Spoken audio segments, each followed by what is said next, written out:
Hello, Patreon. Hey. Thanks for joining us, I suppose. Yeah. This is a little weird. This will be very different from the type of highly produced content I do on the YouTube channels and the social medias. The goal with this, first off, is to say thank you and start experimenting with Patreon exclusive content. You kind of caught us by surprise, right? We didn't plan on doing this type of stuff for years. I mean, I was going to put it off for as long as possible. Yeah. Not because we don't want to do it. We really, really appreciate you guys being here. I didn't expect you to show up. So we are going to be telling more people of the community about the fact that we're doing exclusive content. We're creating some, we're trying to have a conversation so that this number will grow. Yeah. So that's not just kind of the 8 or 9 of you that have stumbled along and been very, very passionate about supporting Quackalope. Oh, it's awesome. It's really cool. I think it's been like one of the highlights of the year, right? Yeah, just discovering this group of people. The fact that people went out of their way to find a inactive, unused Patreon account that we'd set up because Patreon was going to raise their terms and fees, and we just wanted to show us some support. Yeah. You guys went out of your way. Yeah, that's cool. Amazing. We really appreciate you being here. We're going to be giving love to this community, to this channel, to you guys for being here. We absolutely think that every dollar that people put into Quackalope allows us to get one step closer to doing this for sort of a living. Oh, I wish. That's sort of the end goal. That's what we're working after. We've never been shy about that. We're doing this with a purposefulness that is very direct because we love this industry and we love this space. And so every dollar that's put in, we think that we should give you some sort of added value. Always. Now, these videos are going to be way less edited. If I can try, almost no cuts at all. Jan might cough or something, which would be horrible in the headphones. Jan might cough or something, which would be horrible in the headphones. He just did that as a joke, which is why there was a cut right there. I'm going to do my very best to make these just sort of lighthearted conversational videos that let you not only get to know us better, but also let us cover a wider variety of games and help you all pick and choose the stuff that we put on the main channel. We're also going to be doing test runs and new experiments, and that'll be going to Patreon first. But these videos won't really go anywhere but this little inside internal group.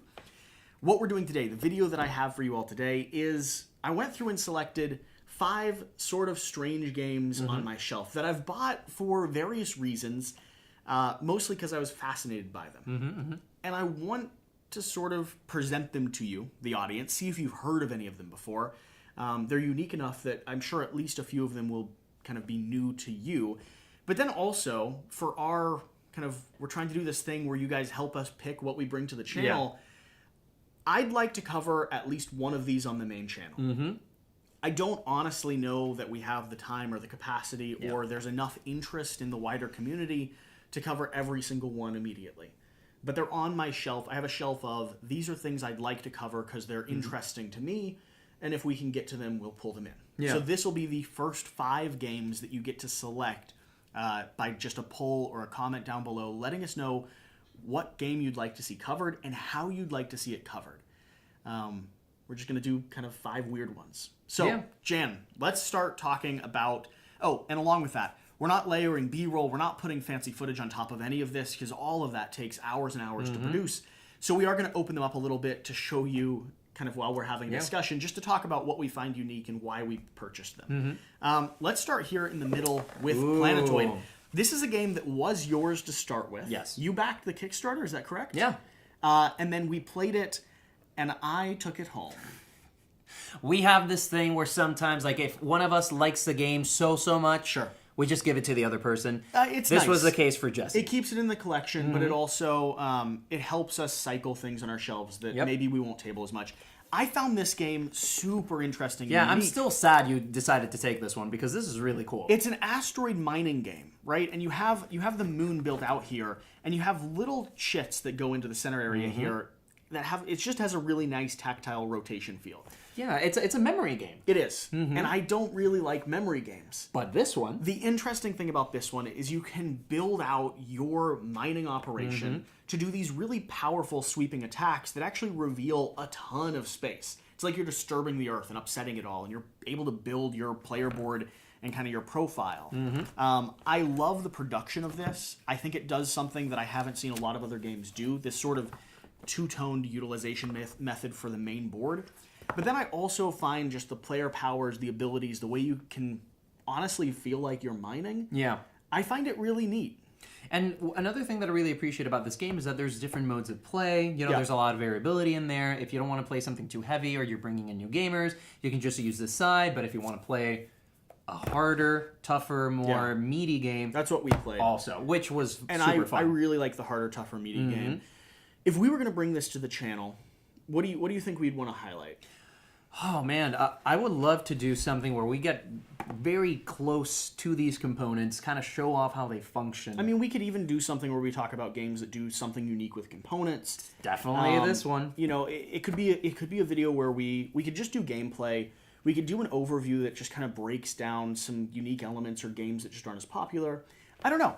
It didn't blow up everywhere, right? No. But it did meet its funding, and the company behind it are continuing to produce really creative and innovative games. Yeah, and they're actually called Portal Dragon. Okay. Yeah. Let me make sure. They are. Right? It's Portal Yep. Dragon.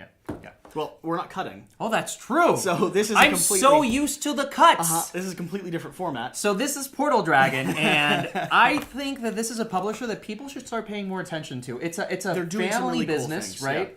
So it's essentially it's a brother and sister combo. The sister is managing kind of like the more marketing elements and all this, and the brother's a designer, and they sometimes collaborate, and you know everything goes through them. But essentially, they're doing some really cool stuff. Like there's a new Kickstarter coming up. That's something about a laboratory that we saw at Gen Con. No, at PAX. We saw it at PAX. Yeah. And we're hoping to do some stuff on their new projects coming out. But this is one that it's not leaving my gaming shelf for a while. Like I really liked it. And I love the aesthetic that it has. So I miss it. Well, so that's one that we wanted to show off. Let me pull over Friedman Fries. Yep. That is a popular name in the board game space. Fast Lofts. And Stronghold Game is a popular name in the board game Stronghold space. is awesome.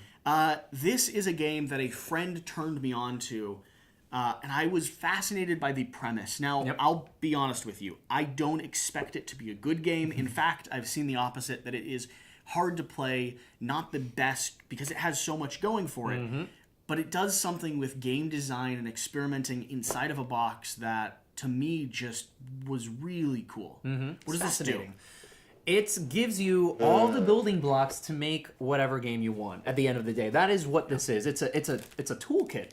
Yes, this is a toolkit with a binder. I literally just got it in, but it has a binder full of rules for pick up and deliver, war, resource management, Euro style, and just all of the chits and pieces that you could need to facilitate those type of games.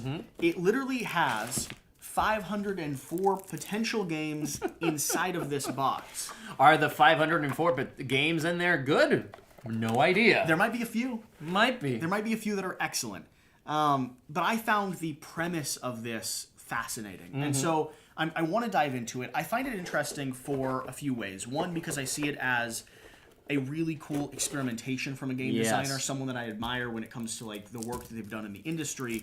But I also think that there could be an interesting video just talking about, you know, the way that things combine, the way that you experiment, the way that this is a prototype for kind of designing your own game, understanding how war mechanics or tactical mechanics might merge into a worker placement or a pick up and deliver style game. This sort of lets you play with those a little bit without tying yourself down. I was talking with Eric Russ. We have a full interview coming out soon. We're going to be doing a tighter documentary style edit on the actual kind of YouTube page and social media pages. I think we're going to be able to release the full 2-hour long interview and conversation with the designer of Spirit Island here on the Patreon, right? For you guys who really want to dive into game design, this discussion, this conversation a little bit more. And he was talking about one of the things he does in the course of his game designs is he'll isolate a part. So if he, in Spirit Island, a spirit power, for instance, or the way that the constables or the humans kind of populate the board, he'll isolate that movement mechanic or that one ability and design a game, a mini game, where that's the thing that's working. Just to see if it works, how it might impact, what it might change, the kind of cushion around it. And then he'll, once it's refined, put it back into the game. This seems like it does that a lot. And build an entire game around it. Yeah, building a game around that idea of designing smaller games. So this is a cool one. This is one that I've added just because I'm curious from a personal standpoint. Well, because we want to use those components later on for Possibly. other projects. Yeah, just working. I mean, game design. This is a dive into game design that I think is really cool. So, 504. If that's on your list, if that's what you think we should cover on the main channel, let us know how you'd kind of approach a game like that. We have Leaving Earth. This is well known in the solo gamer community. This is crunchy. It's a tough one to get, right? It is a tough one to get. It's a little bit more expensive. I know the expansions and stuff. It's handmade by a designer who, I think he's an engineer or something like that as well. But he puts all of the time and effort into handcrafting everything. Fascinating. And so it is hard to get your hands on and holds a reasonable value. This is a solo game all about kind of leaving Earth. So I haven't actually been able to play this one yet. It's been on my shelf for a while. We've had a lot of things kind of cycling through. So we've had a lot of other work to do, but if you guys put it on your list, I'll have a good excuse to pull it out and really dive into it. This one is supposed to be really, really rewarding and crunchy in a mathematical sense. Okay. You're trying to get your equation as close to correct as possible so you can leave orbit, potentially, like, I think there's an expansion that lets you go and, like, build around, like, Mercury and populate the moon, and there's different missions. So there's a mission guide that lays out what you're trying to do and what the terms for success and failure are.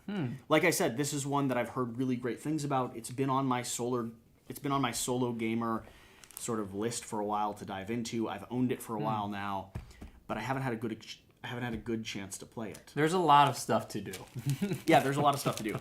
So this is one that I think is unique. I don't see a lot of people covering it, especially not in the way that we cover games. And the name of the designer, Joseph Fatula?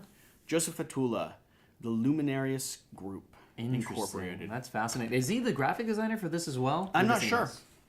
Because wow, he did a fantastic. I'll figure out how that packs back in here in a bit. How about let's pull Dogs of War in here? Ooh, so we actually played this one recently. We did, and it is so old. It still has the cool mini or not original logo down there in the bottom.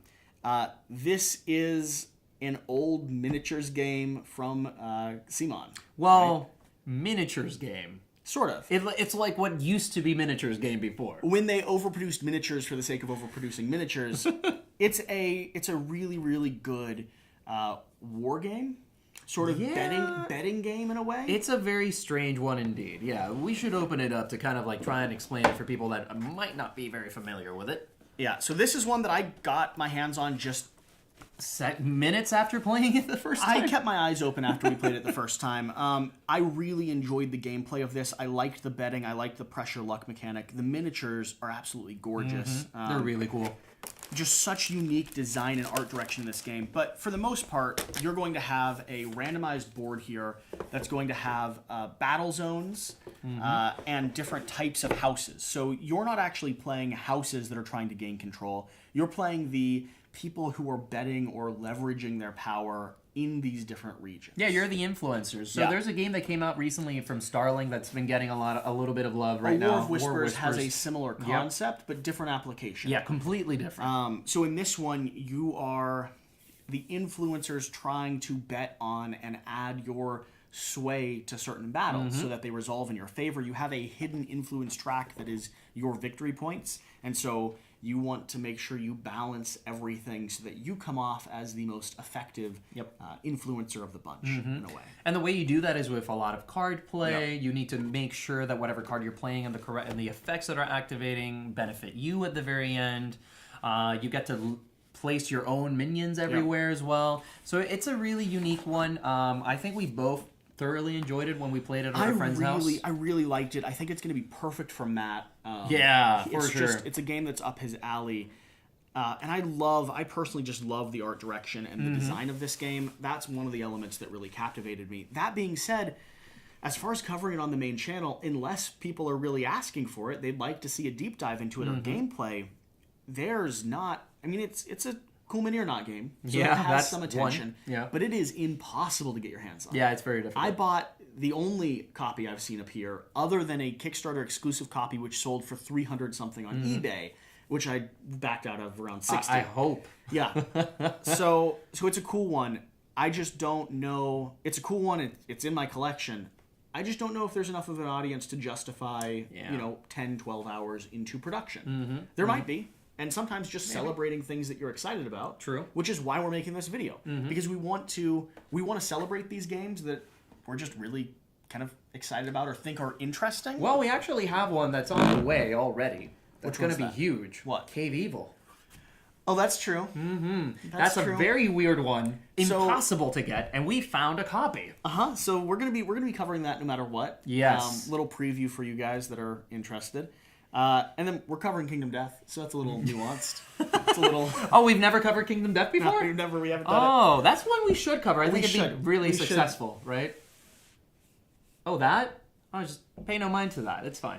And the last one we got on here is going to be Maquis. Maquis. This did get a Golden Geek Award. Ooh. It is a newer one. Out of all of these, this is going to be the newest title. I backed this on Kickstarter, yeah. Huh. This is a Kickstarter solo game that has a really elegant solo game design. I played through it over the holidays, and basically you are spies. Oh, that's so nice. Kind of spreading yourself out here in this district, slowly developing these locations, trying to accomplish a few different missions. So you have randomized mission cards. You have a kind of leveling track or a morale and soldiers track. That's how much threat is happening throughout the city. And you're going to be playing down little tokens that change these locations. So you can change a spare room into a safe house or into a counterfeiter's office or into a chemist's lab that give you more resources that you use to do things like build weapons, get the guns that you need, airdrop different supplies, gain food, stuff like that. Oh, this looks so neat. It's a really good solo game. It's just crunchy enough that I can really enjoy it without feeling overwhelmed or thinking that I'm going to have to play solo for 7 hours, right? I can get a game of this done in about 30 minutes very easily. And this has been on my list for a while of things that I'd love to highlight. I'd love to show off on the channel. I want to bring back the solo game kind of mode on the channel. We did that a lot earlier. Everyone knows you're tired of me, Jesse. It's fine. You don't have to tippy-toe around when I it so much. first started the channel, I was doing more solo stuff than I am now, and that's just because I have more people willing to come over and play games now. True. So our backlog of editing is higher and higher. But there's some games like this and like Leaving Earth that are just solo that I think deserve to be shouted about. Yeah, if for you sure. Can. So that's one of them. And all of these are on my radar to cover at some point. If we can. I'd really like to. What I think we're really asking you, the Patreon community, at this point is which one should move to the top of our list, right? And I think another important question for our Patreon backers to respond to is, what do you think will get us views? What do you think people might actually focus on? I don't know if that's the point for this video, though. True. Like, views are always a consideration, having attention, having people interested, but we can do Kingdom Death, Everdell, Root, and guarantee views. Yeah, but one thing that I would love for the Patreon backers to be able to do in the future is also give us recommendations of what they think could help the channel. I thought you were talking about these. Well, these as well, but in general. Like, I would love to hear what they have to say about it. No, of course. Any suggestions you guys have, feel free to let us know. I'd love feedback in that sense. But for this month, sort of, what should we try to focus on? Oh, sure. What video do we want to try to get out sometime over the next 4 to 5 weeks on one of these 5 games? I think that's how we're going to do some of these polls. Like, we're going to do a little video where we overview 5 or 6 games that all fit into a thing. Like, maybe we'll do a worker placement month. Maybe we'll do big box games, campaign-style games, whatever we can kind of think of, so that we know that we have the game on hand. And let you guys tell us which ones should come to the top of our list and sort of be a priority to cover. Yeah. So these are five little unique games that we have sitting on my personal shelf. Let us know what you think.